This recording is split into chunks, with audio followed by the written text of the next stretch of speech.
최근 저의 중요한 고민 중에 하나는 바로 아버지라는 존재에 대한 고민입니다. 아직 사실 저에게 이 아버지라는 존재는 미지의 영역이기에, 그러니까 제가 아직 아버지가 안 돼봐서요. 근데 그래서 그러다 보니까 온전히 그 아버지란 존재의 마음을 실감할 수가 없어서, 저는 또 이제 스스로 이런 걸 고민해보고 생각해보는 걸 참 좋아하는데, 그러다 보니 자연스레 이제 어른들께서 아버지가 되셨고 또 어머니가 되셨던 부모님들이 어른들께서 해주셨던 말씀들을 들으며 좀 유추해 보면서 이런 것일까 이런 것일까 생각해 보곤 하는 것이 요즘 저의 아주 중요한 고민입니다.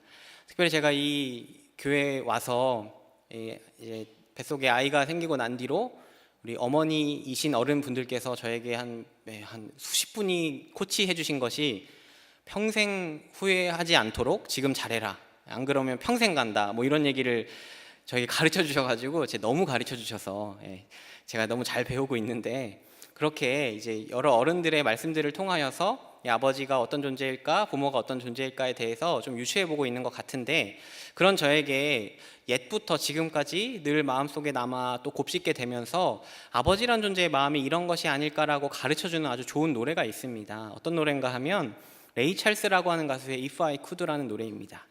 이 사람은 흑인이고요, 또 시각장애인입니다. 근데 그 시각장애인이자 흑인인 이 가수가요, 그 자기 자녀를 향해서 얼마나 뜨거운 사랑을 하고 있는지를 이 노랫말 속에 정말 잘 담아냈거든요. 저는 요즘에도 다시 한번 제가 이제 아버지가 될 것이라 그런지 이 노래가 자꾸 당겨서 자주 이렇게 듣곤 하는데요. 그 가사를 좀 읽어드리겠습니다. 원래는 영어로 되어 있는데 그 영어로 된 것을 한글로 번역한 것을 읽어드리겠습니다.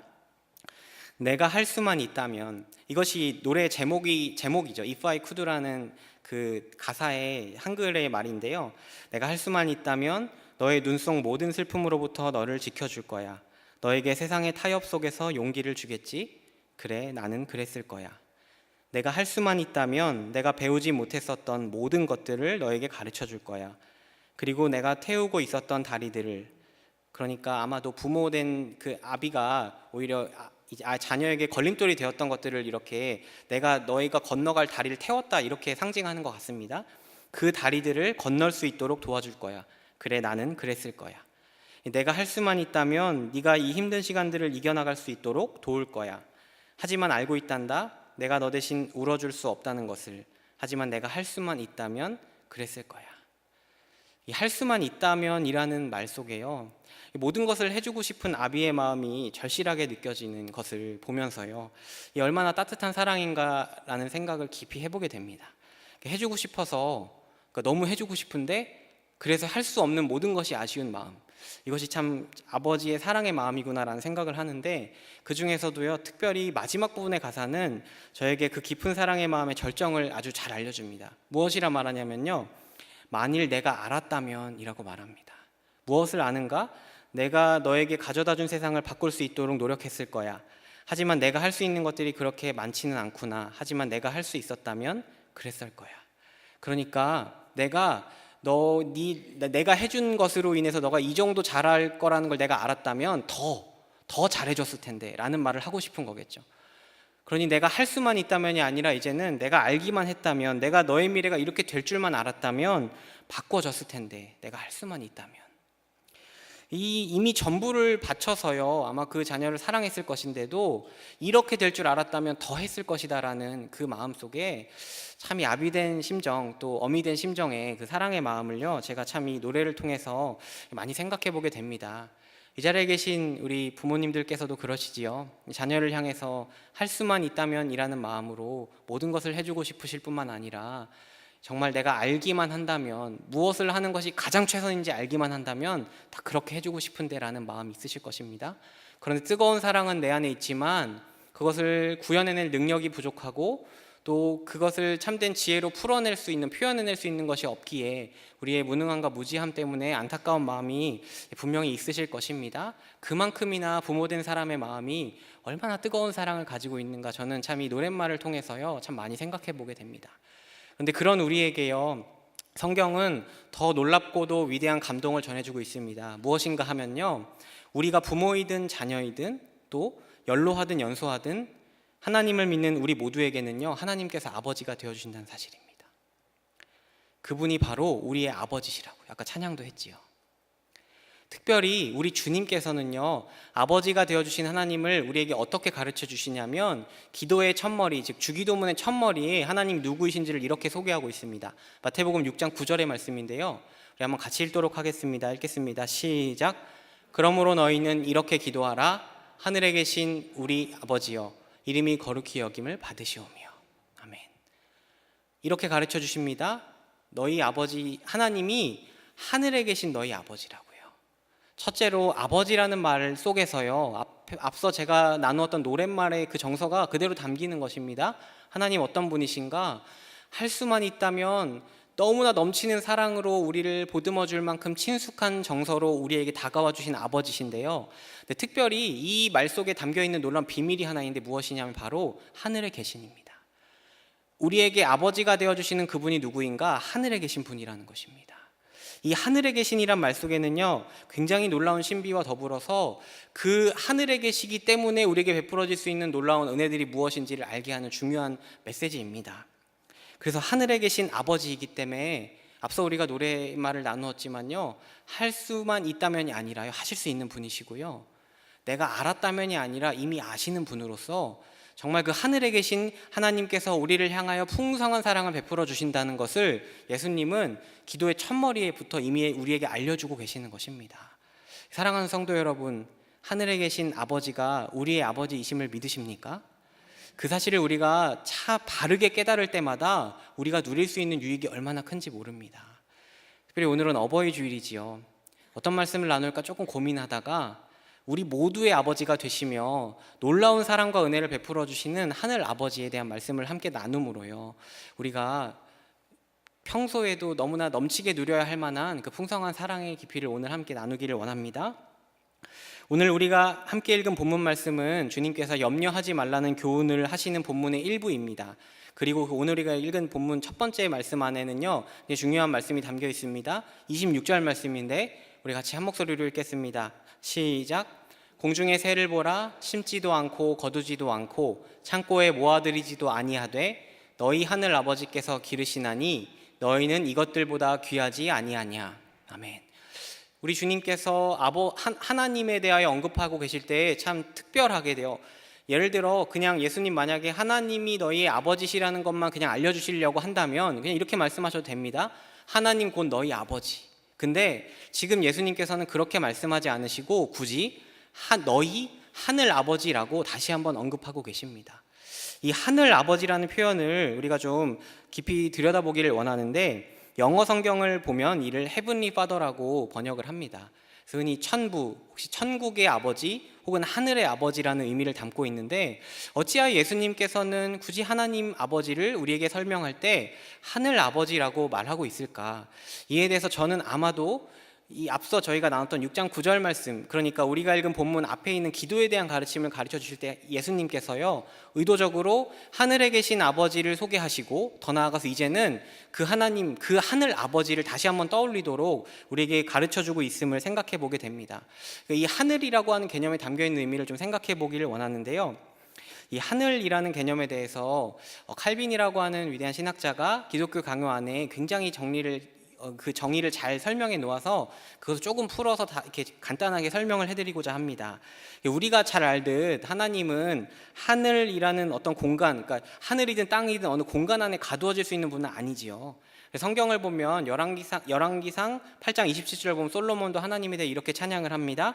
이 말씀을 한번 같이 읽겠습니다. 시작. 하나님이 참으로 땅에 거하시리이까? 하늘과 하늘들의 하늘이라도 주를 용납하지 못하겠거든. 하물며 내가 건축한 이 성전이오리이까. 그러니까 하나님께서는 저 하늘이라고 하는 영역 안에 가둘 수 없는 분이라는 것이죠. 간단하게 말해서요, 우리가 눈으로 보는 저 하늘이라는 공간적 영역에 하나님이 계시다는 표현을 하는 것이 아니라는 말입니다. 그렇다면 무슨 말인가? 다만 우리의 경험상으로 그래도 우리가 시각적으로 보기에는 하늘이라는 공간이 제일 높이 있지 않습니까? 그러니까 이 하늘이라는 말을 통해서요, 하나님의 초월하시는 영역을 표현해내고 싶은 것이죠. 그러니까 정말 하나님이 하늘 이라는 공간에 계십니다가 아니라요, 우리가 하늘이라는 말을 떠올릴 때 우리는 하나님만이 거하시는 질적으로 다른 천상적 영역을 떠올리게 된다는 것입니다. 그것이 바로 하늘 아버지 혹은 하늘에 계신 아버지라는 말을 통해 예수님께서 하나님을 우리에게 가르쳐 주시는 중요한 메시지입니다. 더불어 그래서 칼빈은 이 하늘 아버지에 대한 하늘이라는 개념을 떠올릴 때 우리가 받게 되는 의미에 대해서 이렇게 설명을 합니다. 제가 읽겠습니다. 이 표현은 하나님께서 그의 위대한 힘으로 우주 전체를 포용하시며 유지하시며 지배하신다는 것을 의미한다. 그러므로 그것은 마치 하나님께서는 무한히 크시며 또는 높으시며 이해할 수 없는 본질을 가지셨으며 무한한 위력을 가지셨으며 영생불사하신다고 말하는 것과 같다. 하나님에 대한 이런 말을 들을 때에 우리의 생각은 높이 비약되어야 한다. 그렇습니다. 하늘에 계신 아버지, 하늘 아버지라는 표현 속에서요, 우리는 이미 떠올린다는 것입니다. 무엇을요? 질적으로 다른 너무나 초월하신 곳에 계시는 저 높이 계신 지극히 높은 하나님을 떠올리게 된다는 것이죠. 그리고 예수님은 이렇게 말씀하시는 것입니다. 그 초월하는 공간에 계셔서 세상을 다스린 권세가 있는 그분이 바로 너희 아버지라고요. 세상 모든 만물을 그분의 뜻대로 다스릴 권세가 있으시고 무한한 능력을 가지셨으며 모든 것을 아는 지혜를 가지신 그분께서 바로 너희의 아버지다 라고 하는 것을 이 하늘 아버지라는 이 단어를 통해서요, 우리에게 분명히 생각하게 하신다는 것입니다. 사랑하는 성도 여러분, 우리 아버지 되신 하나님은 저 하늘에 계신 지극히 높으신 무한한 능력을 가지신 하나님이십니다. 그분이 우리의 아버지가 되어주신다고 성경은 우리에게 가르쳐주고 있는 것입니다. 이 사실을 우리가 풍성히 누리게 될 때요, 우리의 하나님을 향한 기대가 달라질 것이고요, 우리를 향하여 하나님이 어떠한 역사를 베풀어 내실 것인가에 대한 이해가 달라질 것입니다. 그러니 하늘 아버지를 바르게 아는 지혜는요, 우리에게 정말로 많은 유익을 허락할 수밖에 없습니다. 성경을 보면 사도 바울도요, 아버지 되신 하나님 앞에 기도할 때에 그분이 누구인가를 분명히 아는 지혜로 기도하기를 원하는 고백이 있습니다. 에베소서 3장 14절과 15절 말씀인데요, 제가 읽겠습니다. 이러므로 내가 하늘과 땅에 있는 각 족속에게 이름을 주신 아버지 앞에 무릎을 꿇고 비노니. 그는 하나님을 먼저 아버지라고 표현을 하고 있습니다. 그런데 그 아버지가 누구인가를 어떻게 말하냐면 하늘과 땅에 있는 모든 족속에게 이름을 주신 분이라고 이야기를 합니다. 아마도 바울이 지금 기도하는 그 하나님은 어떠한 분이신가? 천지 만물의 주인 되신 분이겠지요. 천지 만물의 주인 되신 그 하나님이 내 아버지라고 말하며 그는 그 아버지에게 기도하고 있는 것입니다. 저는 그가 얼마나 큰 기대와 감동을 가지고 하나님 앞에 기도할 것인가 분명히 생각해 봅니다. 사랑하는 성도 여러분, 우리에게는 하늘 아버지가 계십니다. 우리의 생각을 뛰어넘고 우리의 능력을 뛰어넘고, 아니 우리와 비교할 수조차 없는 질적인 초월을 가지고 계신 그 하나님께서 우리의 아버지가 되어주십니다. 그 사실을 풍성히 누리실 때에 날마다 우리 안에 풍성한 은혜가 있을 줄 믿습니다. 그 사실을 꼭 기억하시기를 간절하게 소망합니다. 특별히 오늘 우리가 읽은 본문 말씀 중에서 우리 예수님께서는 그 하늘 아버지께서 우리에게 베풀어 주시는 보살피심과 또한 그 하늘 아버지께서 우리를 얼마나 잘 아시는지에 대해서 우리에게 가르쳐주고 싶어 하십니다. 특별히 두 절의 말씀을 통해서 첫 번째 사실을 나누고 싶은데요, 26절과 30절의 말씀, 두 절의 말씀이긴 한데 우리 같이 두 절의 말씀을 한 목소리로 같이 읽겠습니다.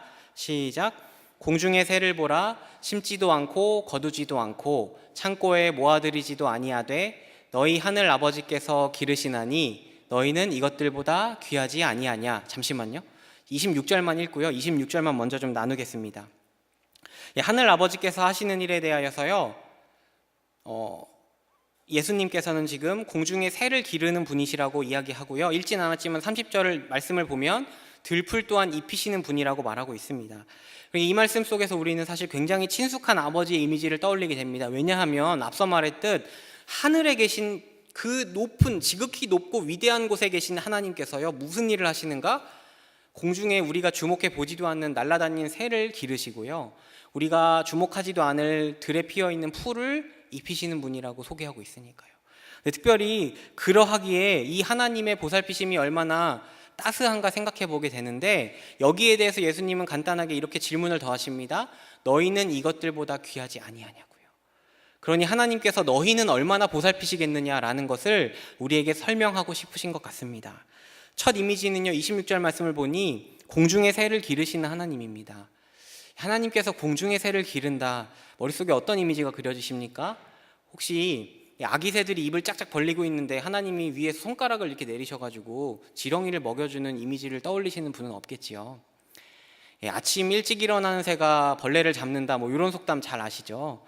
아마도 이 새들이 먹이를 먹는 모습은 이와 같을 것입니다. 아침 일찍 일어난 어미새가요, 돌아다니는 거죠. 그러다 벌레를 하나 찾으면 이내 입으로 물어서 자기 둥지로 다시 그 벌레를 가져와서 입을 짝짝 벌리고 있는 아기새 한 마리에게 먹여주겠지요. 또 다시 떠나는 겁니다. 가서 또 벌레를 한 마리 잡아와서 또 아기새를 먹이고, 그렇게 아기새 한 마리 한 마리 자기 새끼를 다 먹이고 나서야 아마도 자기 먹이를 찾아 나서서 또 먹이를 물어와서 자기 입에 넣고, 그렇게 한 끼 식사가 마무리가 되겠지요. 이것이 일반적으로 새들이 식사를 하는 방식일 것입니다. 그런데 예수님께서는 그 새들의 식사하는 방식에 대해서 한 가지 해석을 짤막하게 더하시는 것입니다. 무엇이냐면요, 바로 너희 하늘 아버지께서 기르신다고요. 그 새들이요, 그렇게 열심을 다해 먹이를 찾아나서 그 모든 모습을 이렇게 해석하시는 것입니다. 하늘 아버지께서 기르신다라고요. 우리는 사실 우리 생태계를 잘 알지 않습니까? 우리는 동물이 먹고 자라는 것을 어떻게 이해합니까?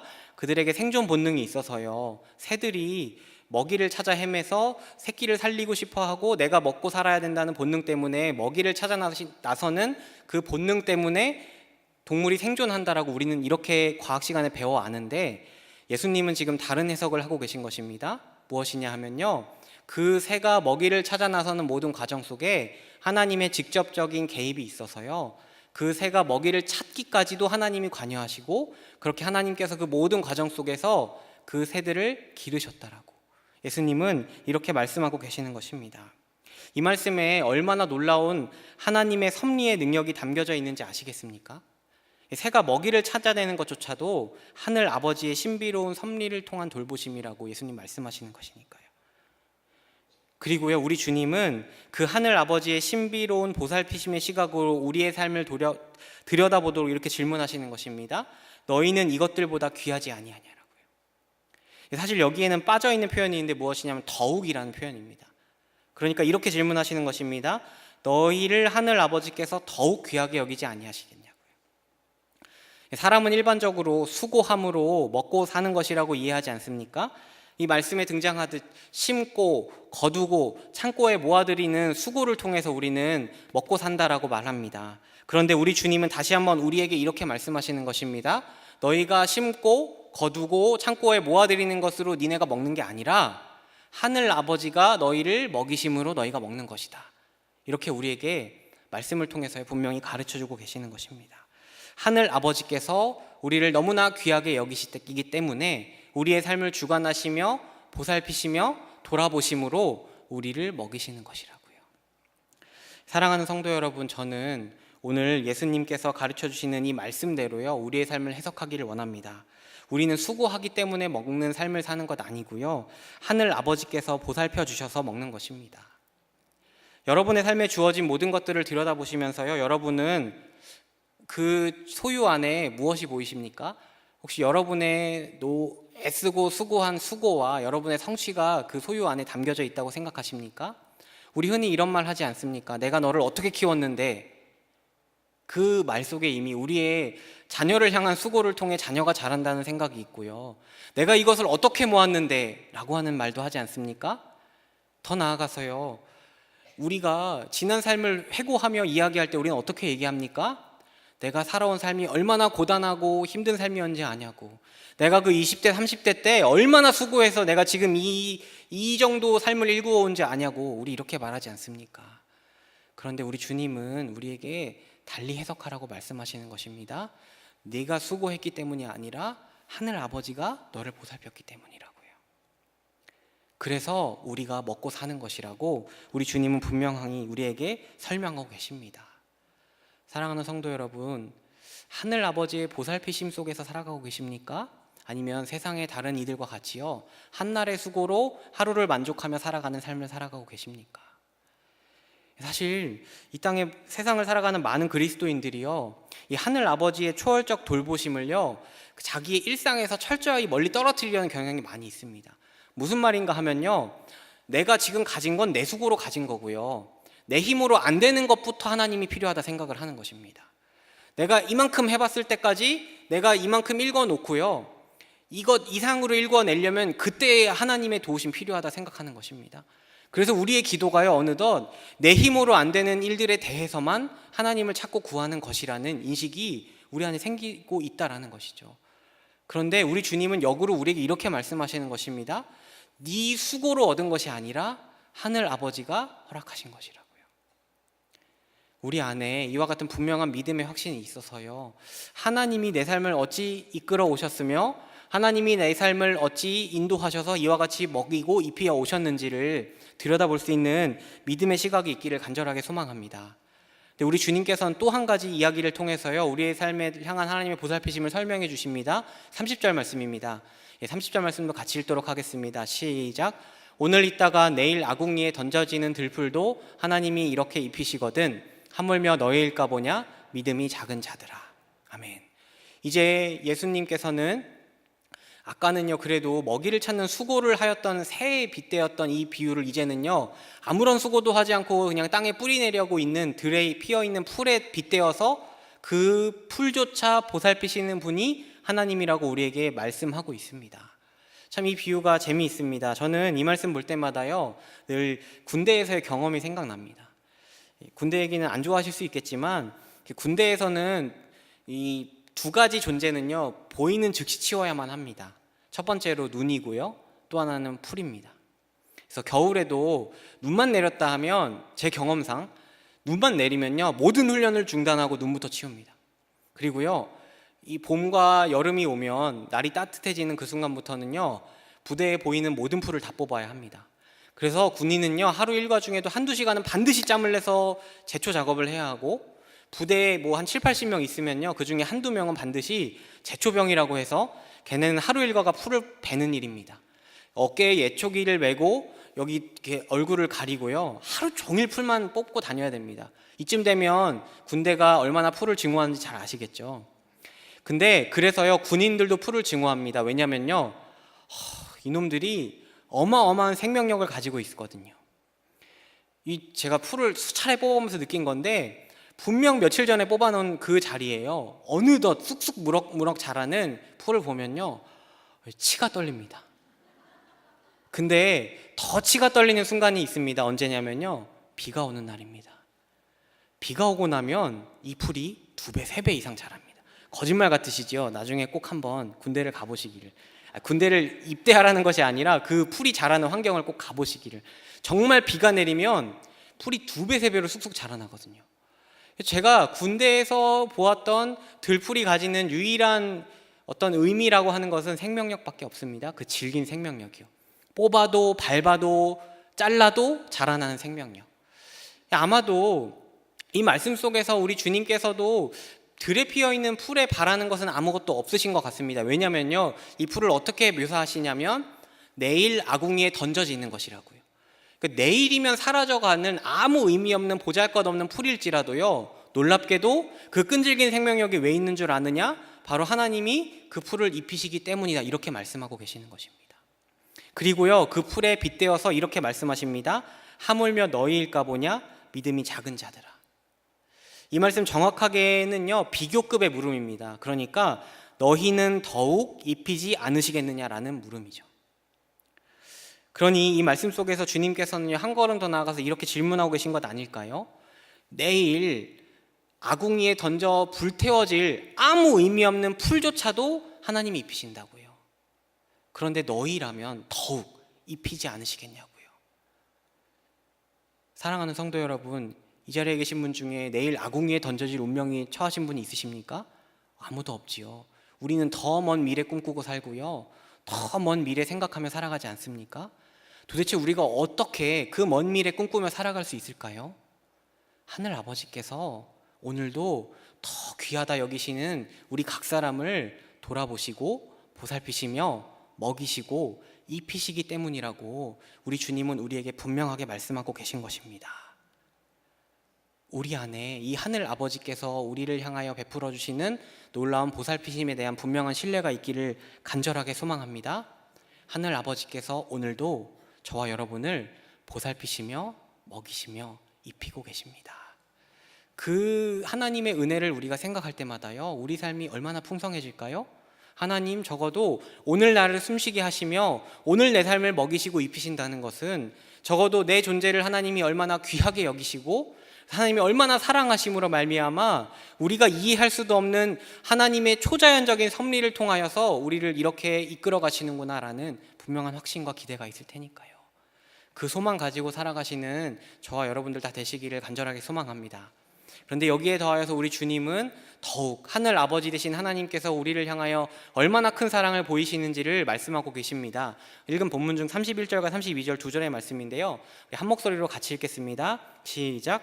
그러므로 염려하여 이르기를 무엇을 먹을까, 무엇을 마실까, 무엇을 입을까 하지 말라. 이는 다 이방인들이 구하는 것이라. 너희 하늘 아버지께서 이 모든 것이 너희에게 있어야 할 줄을 아시느니라. 아멘. 우리 주님께서는 이방인들과 하늘 아버지의 자녀된 우리를 구분하십니다. 그리고 우리에게 모든 필요를 아시는 하늘 아버지께서 있다고 말씀해 주십니다. 그러니까 이 말씀 우리에게 정말 위로가 되지요. 하늘 아버지께서 우리의 모든 필요를 이미 아시고 우리에게 이 모든 것들이 있어야 할 것조차도 아신다라는 말씀 속에서요. 이 말씀이 성도 여러분에게는 어떤 위로로 다가오십니까? 저도 이 말씀을 늘 깊이 묵상하며 익숙하게 가지는 중요한 적용은, 적어도 하나님께서 우리 삶을 향하여서 내가 하나님께 필요합니다라고 요구하는 것보다 더 하나님의 지혜로 내 삶에 필요한 것을 헤아려 주시는 분이라는 기대감이 늘 있어서요, 하나님 분명히 나의 필요보다 하나님이 더 정확하게 필요하다 여기는 것들로 내 삶을 채워주시겠구나, 이런 기대에 있습니다. 근데 제가 이번에 이 말씀을 다시 들여다보면서요, 가진 고민이 있습니다. 왜 나는 이 말씀을 꼭 필요의 문제로만 접근하고 다가간 것일까에 대해서요. 무슨 말인가 하면, 성경은 사실 하나님께서 우리에게 있어야 할 것을 왜 아시는가에 대해서 더 풍성하게 설명해 주고 있거든요. 무슨 말인가 하면, 잠언을 보면 하나님이 어떠한 분이신가에 대해서 이런 고백이 있습니다. 잠언 20장 24절 말씀인데요, 우리 한 목소리로 읽겠습니다. 시작. 사람의 걸음은 여호와로 말미암나니 사람이 어찌 자기의 길을 알 수 있으랴. 아멘. 우리의 걸음조차도 아시는 분이 하나님이라고 분명히 잠언 말씀에 기록되어 있습니다. 더 나아가서 예레미야서 말씀을 보면 이렇게 고백하고 있습니다. 예레미야서 10장 23절입니다. 같이 읽겠습니다. 시작. 여호와여, 내가 알거니와 사람의 길이 자신에게 있지 아니하니 걸음을 지도함이 걷는 자에게 있지 아니하니이다. 아멘. 우리의 걸음이요, 우리에게 있는 것 아니라 우리의 걸음조차도 인도하시는 분이 하나님이라고 성경은 분명히 얘기하고 있습니다. 그 하나님, 우리의 걸음조차도 인도하시는 하나님은 더불어서 우리에게 어떠한 것이 있어야 할지를 잘 아시는 분이라고 성경이 우리에게 분명히 말씀하고 있는 것입니다. 사랑하는 성도 여러분, 하나님께서는요, 놀랍게도 우리의 걸음까지 인도하시는데, 그 걸음을 인도하심에도 더 나아가서요, 걸음마다도 우리가 어떠한 필요가 있어야 할지를 우리보다 더 잘 아셔서요, 우리 삶을 인도해 가시는 분이라고 분명히 이야기하고 있는 것입니다. 이 하나님에 대하여 분명한 신뢰가 있으십니까? 사실 제가 이 말씀을 들여다보면서 제 안에 생겨났던 또 한 가지 감정이 있는데, 그것이 무엇이냐면 굉장한 괴로움이었습니다. 무엇 때문이냐 하면, 이 놀라운 하늘 아버지께서요, 우리의 삶을 보살피시고 우리의 삶을 먹이시고 입히실 뿐만 아니라 우리의 걸음까지도 인도하시며 우리의 그 걸음에 있어서 필요한 것들까지도 다 아시는 분이라고 하니 말씀의 위로를 받으신 이 자리에 계신 성도 여러분께서는요, 과연 그렇다면 그 하늘 아버지께 무엇을 구하며 살아가십니까? 내 삶에 여전한 나의 필요와 나의 요구, 그것들이 우리 삶에서 끊어지지 않고 여전히 우리는 그것을 가지고 하나님 앞에 나아가고 있지 않습니까? 우리 하나님은요, 너무나 지혜로우시고 너무나 전능하신 하늘 아버지신데, 그래서 우리가 이해할 수도 생각할 수도 없는 하나님의 지혜와 섭리로 우리를 먹이시고 우리를 보살피시고 우리의 걸음을 인도하시며 그 걸음걸음마다 우리의 필요를 아신다고 하는데, 근데 그 하나님 앞에 우리는 무엇을 구하며 또 무엇을 기도하며 나아가고 있습니까? 그러니 제가 마음에 괴로움이 든 것입니다. 우리는 여전히 우리의 요구와 필요를 가지고 하나님 앞에 나아가는데요, 하나님은 아시는 것입니다. 우리가 무엇을 요구한지도 아실 뿐만 아니라요, 우리의 걸음 안에 우리에게 정말로 무엇이 필요한지도 아시는 것이죠. 그 하나님 앞에선 우리의 모습이 어떠한지에 대해서, 참 저의 무지함에 대해서도 저도 참 깊이 돌아보면서요, 정말 하늘 아버지를 향한 온전한 믿음이 내 안에 없다라는 생각을 참 많이 해보게 됩니다. 제가 그러한 사실 앞에 서게 됐을 때 제 머릿속에 떠올랐던 예수님의 한 이야기가 있습니다. 무엇인가 하면요, 하늘 아버지의 풍성한 사랑과 그것을 깨닫지 못했던 아들의 돌이킴이 있는 감동적인 이야기, 바로 탕자의 비유입니다. 그 탕자의 비유 속에요, 아주 절정을 이루는 한 구절의 말씀이 있습니다. 누가복음 12장 17절의 말씀인데요, 우리 같이 한 목소리로 읽기를 원합니다. 같이 읽겠습니다. 시작. 이에 스스로 돌이켜 이르되 내 아버지에게는 양식이 풍족한 품꾼이 얼마나 많은가, 나는 여기서 줄여 죽는구나. 아멘.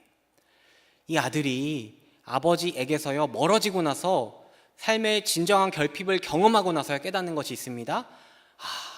내 아버지 품에는 풍족함이 있었는데 내가 아버지에게서 멀어져서 이제는 결핍이 있구나, 내가 정말 아버지 품에 풍족한 품꾼보다도 못한 삶을 사는구나, 그가 깨닫게 된다는 것입니다.